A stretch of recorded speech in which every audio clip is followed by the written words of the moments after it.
inspiré par la vie et animé par le cœur, à partir de ce moment-là, dès le premier jour, on s'est toujours soucié de l'incidence des ingrédients qu'on utilise, mais aussi de nos produits finis par rapport au vivant, pas seulement celui de la peau, mais aussi celui de la nature. S'il n'y a pas d'amour, s'il n'y a pas de conscience de quand on fait un produit, quand on crée une molécule, quand on associe des molécules, quand on recueille ça, quand on finalise le produit, de son usage, de ce qui va se passer, eh bien, on est à côté de la plaque. Respecter ne suffit pas. Il faut avoir conscience de ce qu'est le vivant et de ce qu'on lui doit.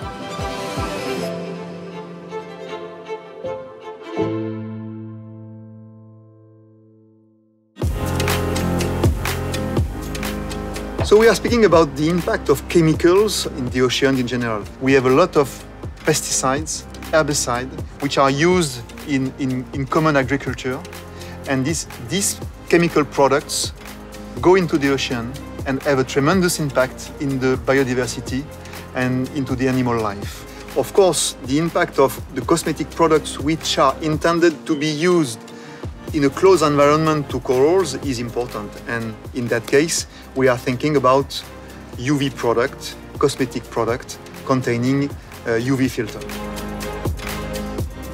At Naos, when we develop a sun care product, we are obsessed by reducing the impact of the product on the environment. The first environment of the skincare product is the skin ecosystem.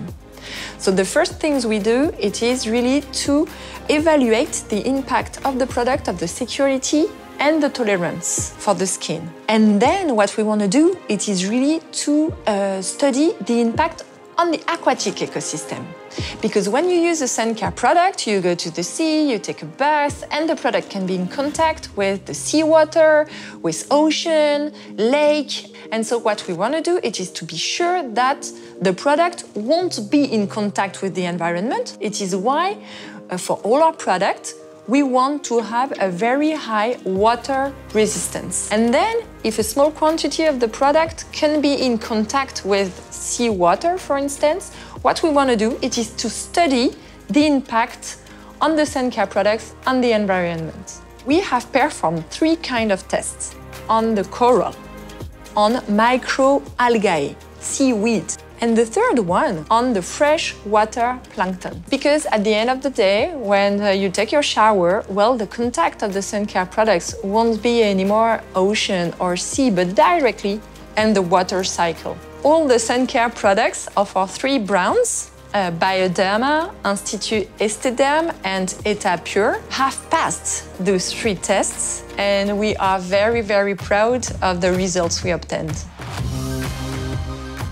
At Naos, we have huge criteria of selection of our ingredients that are in our sun care products. And the major one is the ecotoxicity. It means the potential toxicity of the molecule on the environment. It is very important for us to have a very low ecotoxicity for each of our ingredients. We want the best solutions for sun care products for tomorrow, so we are in constant innovation and we are looking for new ingredients, more efficient, very respectful for the skin ecosystem and for the environment. And you know what? Some solutions are very close to us. One of the best UV filters is in our skin. It is the melanin, which is a natural pigment. Some other filters are already in nature. So I do hope you will find them soon in our products.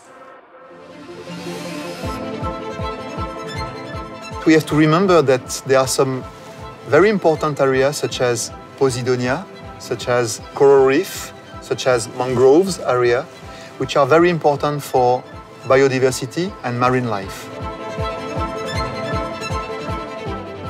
Les herbiers de Posidonie, c'est un écosystème majeur, essentiel en Méditerranée, parce qu'il remplit des rôles qu'aucun autre écosystème ne peut remplir à sa place. Ces prairies sous-marines sont des nurseries pour la plupart des poissons de Méditerranée. Même ceux qui adultes vivent ailleurs, la phase juvénile se passe très souvent dans l'herbier. Et les herbiers de Posidonie, c'est quand même 80 000 hectares en Méditerranée française. Donc c'est un écosystème qui n'est pas négligeable. On considère même qu'il a une valeur économique qui est 3 fois supérieure à celle d'un récif corallien, 10 fois supérieure à celle d'une forêt tropicale. Il est menacé essentiellement par les activités humaines directes. Par le mouillage des navires, on a eu l'idée avec Andromède Océanologie de développer une application qu'on a baptisée Donia et qui est une aide au mouillage des bateaux. L'eau n'est pas toujours assez claire pour savoir si l'encre va tomber dans l'herbier ou pas. D'où l'idée de cette application Donia pour donner en libre accès ces cartographies et qu'au mètre près, on puisse jeter l'encre au bon endroit. Pour que l'application Donia fonctionne, c'est en permanence être en mer pour renouveler les cartographies. Et donc, ça veut dire des missions tout au long de l'année pour aller cartographier ces herbiers. Donc, il faut pouvoir financer ça. Et c'est là que Naos intervient. Il permet de financer la production de toutes ces cartes d'herbiers en Méditerranée. Et puis, il y a des tentatives de réparation. Et ça, c'est le projet REPIC que mène Andromède Océanologie depuis 2019. On en est déjà à 2 campagnes où on va tout simplement dans les zones de fort mouillage où l'herbier est quotidiennement arraché. Eh bien, nous envoyons des scaphandriers qui récupèrent ces branches horizontales, ces rhizomes, ces racines, ces feuilles de Posidonie arrachées quotidiennement. Ils les récupèrent et, avec des petites broches métalliques, les replantent dans des zones dédiées pour espérer une reprise de cet herbier.